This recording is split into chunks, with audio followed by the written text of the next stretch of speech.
When things aren't going right in your business, especially during this crazy time of change and recession and a pandemic, right? What do you do? Well, today I'm talking with best-selling author Mike Michalowicz about exactly what you should fix next in your business.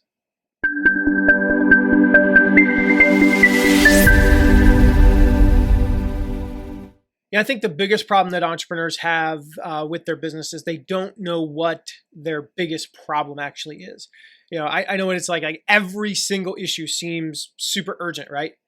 But there's no way you could possibly address all of the problems at once. And so the result is that you end up just continuing to go in this endless circle of putting out fires and feel like a firefighter, right? And you end up prioritizing the wrong things. If you've ever had one of those days or weeks or even a month where you felt like you did a lot of stuff, but you actually didn't get anything done, you didn't really move the needle in your business, you didn't move the ball down the field, you didn't make the progress that you wanted to make, well, my guest today can help. Mike Michalowicz, he has a simple system to help you to get rid of the frustrations and get your business actually moving forward fast. If you don't know about Mike, he's done everything he teaches. We talked about that in the interview. He's been through struggles, he's been through successes, and he has devoted his life to helping other entrepreneurs. And what he figured out is that every business has a hierarchy of needs. We talk about that a little bit later. And if you simply fix the first things first, and then the next thing, and then the next thing, your business is going to naturally level up. If you've not followed Mike, you haven't read his stuff or followed him at all, I'm going to tell you, like, the guy's funny. He's got a great following. He's honest, and he has like some deep but actionable insights. And so I'm really excited for this interview. Now I'm going to read you his official bio here just to give you some lowdown on him. Mike, now his last name is pronounced Michalowicz, and spell check always screws that up.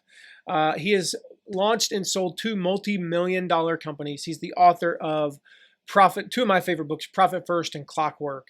He's also written The Pumpkin Plan and The Toilet Paper Entrepreneur. He's got a new book called Fix This Next, which we're going to talk about in this interview, and I highly recommend it. He is the host of the Turning Points podcast. He's a massively popular speaker. I've watched his TEDx talk. It's amazing. He's done a ton of other speeches as well, so go look him up on YouTube. He writes for the Wall Street Journal, Entrepreneur Magazine, the Harvard Business Review, and more. So with that, now that you have the official introduction, let's learn what to fix next in our business with Mike Michalowicz.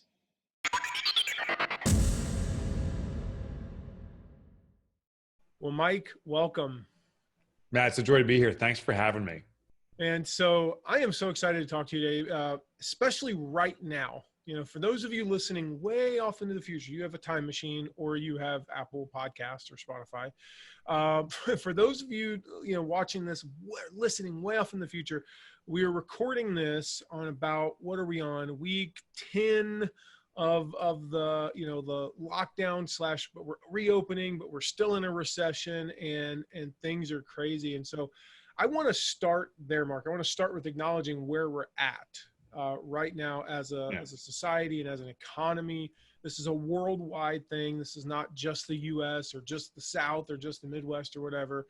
So my first question for you, man, is like, right now, how should small businesses respond to this particular recession and what's going on right now? Well, not by going into panic, because that is the typical response. There is a mass psychological effect and it's just human nature. We're a herd animal, if you will. So when someone freezes up and does nothing and someone else freezes up and does nothing, we all freeze up and go, like, what's going on? There's that classic example is if someone stands in a city street and just points up and you get a second person doing that, you'll actually build a crowd of people pointing up, not knowing what they're looking at. Well, freezing up or the panic response are the two most dangerous things, just desperately doing things. Many people got, for example, PPP loans because everyone else is. Yeah. And not really even considering why you need it in the first place. I'm not here to say a loan's a bad thing or a good thing, but it depends on how you're using your business. And many people just went about it because it's free money. At least that was the thought. And maybe it's not. There are some parameters around it. Mm-hmm. And The bigger issue though is why do you need that loan in the first place? That needs to be fixed. So don't panic. Don't freeze up because everyone else is freezing up. Don't replicate. Simply really evaluate your business. Get real about your numbers. Look at the data, not the emotion, and make a judgment based upon that. And I think what many businesses will find is it's not all over. Some parts are over, and those must be jettisoned. But there's other things that are working, or with a modification could work really well. And those are things we need to focus on. What, in your opinion, what does this make possible? Like this situation, what is it making possible for, solopreneurs and, small businesses that maybe just wasn't possible like 11 weeks ago? Yeah. Well, there's huge opportunity. So you can consider this a great recession or a great reinvention. So I think the first thing that's possible is just changing the mindset. If we say it's a great recession, we will comply with that and say, yeah, look how I'm struggling. If we say this is a great reinvention, we'll say, how am I complying with that? And we'll seek ways to reinvent ourselves. So the opportunity is to reinvention. As a solopreneur or micro business, micro enterprise, the advantage we have is we can change on the dime. We can ask prospects and customers and past customers, what do you need now? And we can deliver on that immediately. It's the big businesses that struggle because the big businesses have to go through the bureaucracy. They're the tanker ships that are asked to turn on a dime and they just can't. We're in little, jet boats and jet skis. We can spin and start bolting the other direction. Out of every recession, some of the greatest companies come out of those. So Microsoft, Apple, Google all came out of recessions, and they all started off as micro companies. They had just an entrepreneur behind it. It was Steve Jobs or Sergey Brin or whatever. We can be that person. We have to do it by asking clients what they need now, adjusting immediately and rapidly to the new need, and start accommodating it. And we can be part of the great reinvention. I love that. I mean, it really all starts up here. It always does. It always does. It starts there, but also it could be stopped there, right? Most people will sadly think, let it stop there, saying, when's it going to return to the normal? Why aren't things going back to normal? And won't adjust. And that's the problem. I think some people will elect saying, how do I leverage this situation? Where is the opportunity? What can I do to make this the greatest period of my entrepreneurial life? And those people, great questions get great answers. Yeah. Now that I know of, you are not a fortune teller, but you know what would have been wild though? I'm not a fortune teller. It would have been wild if you said, hey, we're recording this on January 1st, 2020. It's amazing right now. And we want to predict what the future beholds. And both of us are feeling like a pandemic will set in by March. That would have been cool. You and I would both get arrested for causing this thing. That's true. That's a good point. Yeah. Or at least lambasted on social media. Yeah. So being that you're not a fortune teller though, I want to ask you a hard question. I'm just, and there's no right or wrong answer, of course. So this for business in particular, is there a normal? Like, I mean, is there, certainly we're not going back to what was normal, but right. Like how many new normals do you think they're going to be over the next, say, 20 years for business? Yeah. So let's first define, at least my definition of normal. Normal is customer demand. And so when we say return to a new normal, from the entrepreneurial perspective, will customer demand be the same as it was leading up to this situation?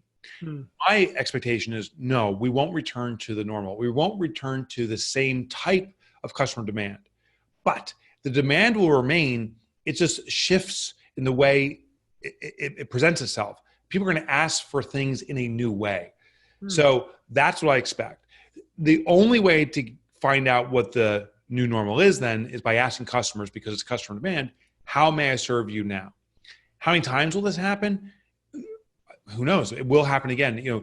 I've studied now every recession going back to the Great Depression, 1929. There is a common pattern. There's a trigger event. So 1929, there was the move to the gold standard for currency, caused a crash on Wall Street, tripped off the Great Recession, the Great Depression, which already had a destabilized economy. It was just the event that made it kind of aware to everyone. Fast forward to more modern times, the 70s, the OPEC oil crisis undermines a destabilized economy. Fast forward to modern times, 2000 was the dot-com bubble, the terrorist attacks. 2008 was the housing collapse. Now it's COVID. So there's a predictable trigger. There will be a destabilized economy like we have it now. Something happens, it becomes exposed, and then we all go into this recession. Consumer demand, though, doesn't necessarily go away. It just stops being activated. So I consider it pent-up demand. Consumers are still out there. They may just be waiting to buy and waiting to buy in a new way. As they go through, at a certain point, confidence gets triggered again. They're like, okay, I want to buy stuff. And then demand skyrockets. The interesting thing is supply, us, the entrepreneurs, we start to go away because in a recession, there's some your competition says, you know what, I can't do this any longer. Other ones that say, I'll try crazy things, they do the wrong thing. So, 20 or 30% of your competition will wipe out because they don't respond appropriately. Our job in a recession is to sustain and maintain, maybe even grow a little bit. But then when the day hits, when there's a surge in demand, now there's this massive gap that we can gobble up. We have to position for that. I will tell you this. To do that, you have to start preparing today. You need to start recruiting today, which, by the way, is different than hiring. I'm not saying bring people on if you can't afford them. Start recruiting. Get the groundwork in place that when you need to hire because demand starts to spike, then you can bring those people on very quickly. Don't start the process then. Start seeking the technology. Don't engage it. Don't use it, but identify what will be the next level of performance for you through technology. Start lining it up. And then when the trigger happens for the surge, and who knows, it could be 6 more weeks. It could be a few months. It could be a few years. Yeah. But it will happen again. We need to be in the position to gobble it up. So I want to ask one more question on where we're at right now, and then we'll start. I want to move to, actually where you've been, and then we'll move to the future. We're going to go like in kind of a weird. Yeah, I like that. Order. There is no order. So you mentioned something that small businesses are being exposed right now. And that's really what's happened over the last 10 weeks or so. I think it's obvious to see how restaurants were exposed. Yeah. Wow, they didn't have a plan for what would happen if people couldn't eat in their restaurants. Some of them did, some of them didn't. I think it's really easy to see how salons were exposed and whatnot. But let's say somebody's running, our audience is primarily online businesses. They're primarily small business owners. How were just business in general, or perhaps, you could focus on online businesses. How were they exposed, back in late March through now? Well, if you have a product, the shipping infrastructure has been exposed. So there's something that we don't have control over has been exposed. Try shipping something. I try to send a gift to a colleague of mine, and now it's 2.5 months in and it still hasn't arrived. It's actually becoming an embarrassment. Because I told him, hey, expect this gift. And part of it arrived, and the other part is just out there. So small business, my perception as a consumer is this small business isn't delivering. I know it's not their fault, but they're the ones exposed because they're dependent upon this infrastructure. So I think one exposure you see playing out right now is dependency. A lot of these businesses became very good at something very narrow, but they didn't have any form of redundancy around them. They were so dependent upon others. And when others are failing, it's compromising their business. That's what I see there. You see, like we're doing Zoom right now. Zoom, the demand on Zoom is skyrocketed, and Zoom's starting to have technical problems. It's getting overloaded. God forbid you hop on at noon Eastern time or something. It's chances are the whole system's going to fall apart or lock up.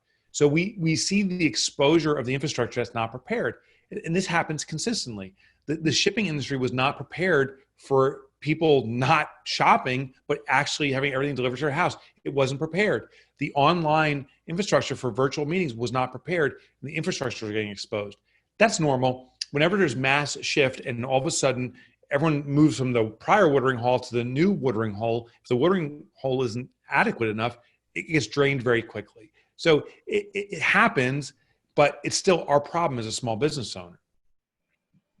That is true, because I remember we'll talk about this book here in a minute, but it took 11 days for that to get here, and I have never known. And that's my problem. No, and I know what you're saying. I think it's the publisher, but thank you. It never takes that long for a book. We're used to. It's a day or two. Tuesday, you send book. You order book, and then Thursday you get book, and that's just the way the world operates in 2020. It's operated that way for, I don't know, for me about 8 years now. 48 hours is the longest you have to wait. Yeah. So that's a good case in point. So I would define you, Mike. This is a question I'm just genuinely curious about here. This is for my own edification, I guess you could say. I would define you as like a small business guru. What would you call yourself? Not a guru. Actually, I know you don't like the term. That's yeah. I'm honored that you say that, and so please understand. I received that very respectfully, and I'm honored. Conversely, I have disdain for that term because that guru to me points to mastery.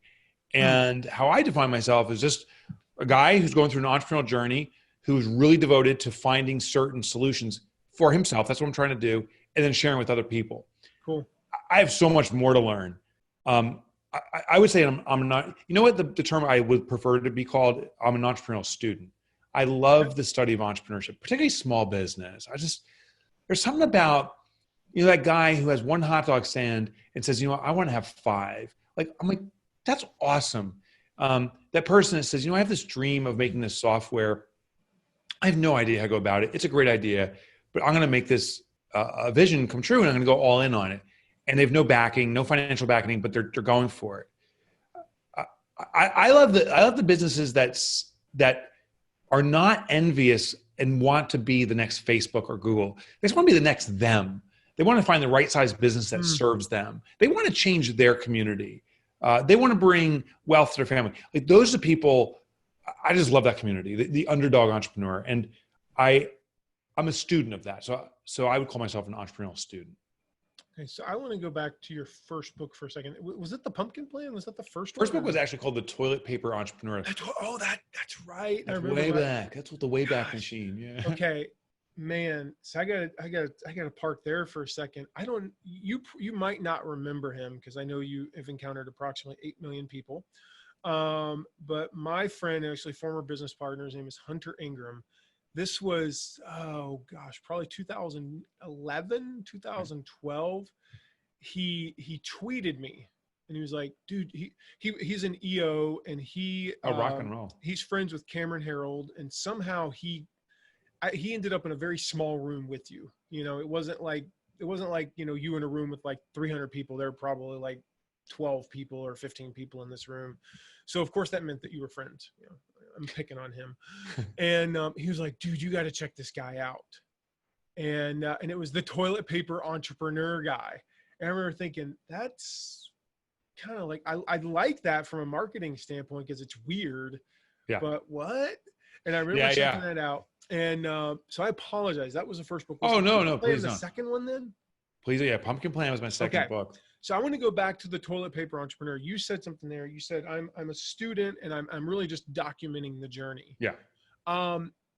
This is a question we get a lot from our members and our students. It's like, well, but I'm not an expert. I'm not a guru. So how do I write a book about that? How do I build a platform around that? What was that process like for you, building a platform and being at least perceived as a guru to people who were reading your material when you didn't feel like you were yourself at the time? Yeah. So we all, the human journey is learning. So no one starts off by knowing all. We all have to learn how to drink out of a glass of water without spilling on ourselves as kids. And we all have to learn. Some of us are still trying to figure that one out. Yeah, me too, occasionally, particularly after a bourbon or two. But what I found is that it's a thirst for the knowledge that supersedes everything. So here's an example. I'm working on a book right now around what makes people notice something and then decide to take action on it, to buy it or not. I don't know. I don't know.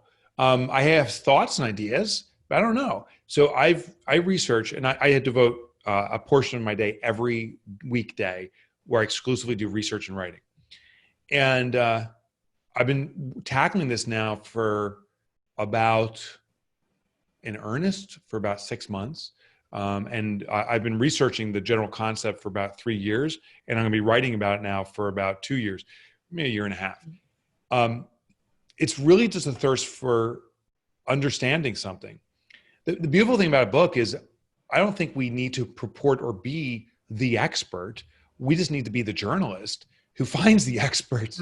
Most of my books, I share little bits of my journey, but it doesn't mean I have the answers. I collectively find the answers from the real experts in the world, accumulate it in a book, and then deliver it so that's digestible. That's what I think an author does. Yeah, and I love that. I actually love your writing style. Thank you. It's a rare combination. This is the part where I just totally blow smoke up your dress here. The fact I wear dresses is impressive. I mean, we can only see the heads. Right. Thank God. I don't even know if you have pants on at all. Well, there are people who make me think, but it takes me 15 minutes to read 3 pages. Yeah. And that's fine. I like to be able to think. And there are people that I can read 15 pages in 3 minutes. Yeah. I think I said that right. But they don't make me think. And this is kind of like, it's why I read about 4 pages in 3 minutes a year. It's not that slow, but it makes me think as well. And I want to commend you for that, because that's a very rare talent. I'm honored to receive that. That's my intention. Is my commitment is to simplify the entrepreneurial journey. That's the promise I make. And I write the way I speak. So if you can comprehend what we're talking about now, this is basically my level of writing. There's no sophisticated words or anything like that. And the concepts, for me, I need them to get to a really simple level. I struggle to understand complexity myself. So I remember once talking with my accountant just for 2 minutes about what a balance sheet is. And I started throwing up my own mouth. It was like, but I really knew that I got to figure out how to be profitable. And I spent all this time simplifying. And then I finally figured out, okay, here's what works for me. And then, hopefully I present it in a way that people can digest it and then replicate it. I love that. So I want to ask you about 3 or 4 more questions as we wrap up here, because I want to be respectful of your time. So you wrote The Toilet Paper Entrepreneur, Pumpkin Plan, Profit. I always forget the order. Was it Profit First, then Clockwork, or vice versa? You don't know the order. Actually, I don't know the order. Because I read them. I've never read the Pumpkin Plan. So you should know the order. Yeah, well, I take it back.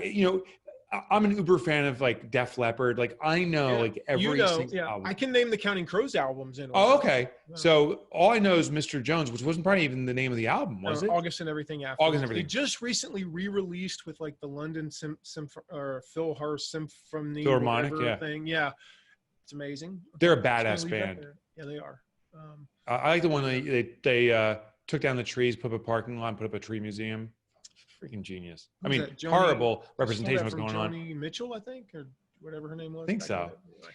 So, but the book sequence, I think, Pumpkin Plan, was it Profit First? Now I can't remember. Yeah, I think it was Profit First. Then I read Profit First, then Clockwork. That's why I don't know the order, because anyway, so you wrote those, and then we come to, which, by the way, those 2 books they will come up today in a mastermind I'm in. I guarantee. Awesome. Somebody will reference one of those books. Oh, I love it. I'll tell you, it's just so you know, Profit First, Clockwork, and Rocket Fuel are the 3 books that I love Rocket Fuel. I talk about on a weekly basis, or somebody mentions them to me. Have you read Rocket Fuel? Have you read Clockwork? Yeah. Just letting you know, it's pretty cool. We have this new book now, Fix This Next. Yeah. How did this book come about, especially after, you had 2 bestsellers before? How did this book come about? Fix This Next. So this one became very clear that the biggest challenge entrepreneurs have is knowing what their biggest challenge is. It's very clear that the vast majority of entrepreneurs are in fire extinguishing mode. And if we grow our business a little bit, we simply become a fire chief. That we're constantly putting out fires. We rush to address all the apparent issues, and there's countless apparent issues, without knowing what's the one most impactful thing our business needs from us. So I wrote Fix This Next to be a way to pinpoint the most vital need your business has from you. And by definition, there only be one. What's the most vital need the business has that you must service right now? That's why I wrote the book. All right. So last question, because I just want to tell people they got to get the book. And like I said, it's an easy read, but it will make you think. So what I found myself doing is, rhinocerosing. That's just a new word I made up. I love it. My way through 10 I don't even know what that pages, means, but I love it. And then stopping and going, ooh, okay, now I got to think. And then I'll do that with 6 or 7 pages and then stop. So it's not like one of those really super heady books. If you guys have read super heady books that make you like you have to use a dictionary to look up every Yeah. word, it's not one of those. It's totally an easy read. But there's this concept in there that when I first saw it, until you explain it in the book, so I want you to explain this. You talk about, you literally just wrote a book, a few years ago called Profit First. So when we're looking at this hierarchy that you talk about in a business based on Maslow's hierarchy of needs, you would think that the first thing would be profit, but it's not. It's something different. So explain that, how that works, and then So explain that. So I'll explain it super quick. So Maslow's hierarchy is a study of human needs and identified all of humanity has the same needs structure. So when you peel back the skin of humanity, we're all the same. And we all need oxygen, physiological needs, satisfied before we concern ourselves with safety needs, shelter over our head, protection from harm, all the way up to self-actualization. Well, I'm like, oh my gosh, all businesses, if you peel back the skin, all businesses are identical. You could be an online business, you could be a brick and mortar pizza shop. It doesn't make a difference. The essence of it's the same. So I created the business hierarchy of needs. Foundationally, every business actually needs sales first because sales is the creation of cash. It brings in the oxygen for a business. No sales, your business is suffocating. Only once you have a degree of sales can you extract profit from it, so profit's above it. But people confuse it because like, Mike, the title is profit first. Doesn't profit always come first? No, profit first doesn't mean profit always comes first. It means in the traditional formula of profit, that profit comes first. It's not sales minus expenses equals profit. So we've been told it's sales minus profit equals expenses. And in practice, every time we have sales, we immediately extract a predetermined percentage of profit first, take that first, hide it away, and then we run our business off the remainder. So people just got, based on the title, they thought profit is first and foremost. Yeah. No, it's just the first thing extracted as revenue flows in, but the source of revenue is sales. And as you go up this business hierarchy of needs and fix this next, the highest level is called legacy. There's 5 levels cumulatively. And the idea is all these elements play out in a business at all times automatically, just like you and I are breathing right now without thinking about it in Maslow's hierarchy. But only at one time do we need to focus on the thing that's most imperative in front of us. So the business hierarchy of needs is a way to pinpoint the next thing you must do in your business. Love it, Mike. Well, Mike, I know you need to run. I want to respect your time. So thank you so much. This has been amazing. Thank you, brother. And guys, go get the book. I'll share a link here in just a moment. And Mike, again, thank you very much. Thank you. Be well. Take care. So I hope you got as much out of that interview with Mike as I did.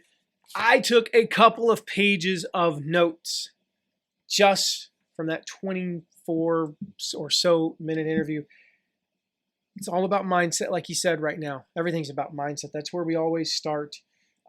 Is customer demand ever going to be the same? No, it's going to change. It doesn't mean it's going to go up or down. It just means it's going to be different. People are going to ask for things in a new way, and they are. And you want to build your business independent as much as possible on other people's infrastructures. That's one of the big things I got out of this interview.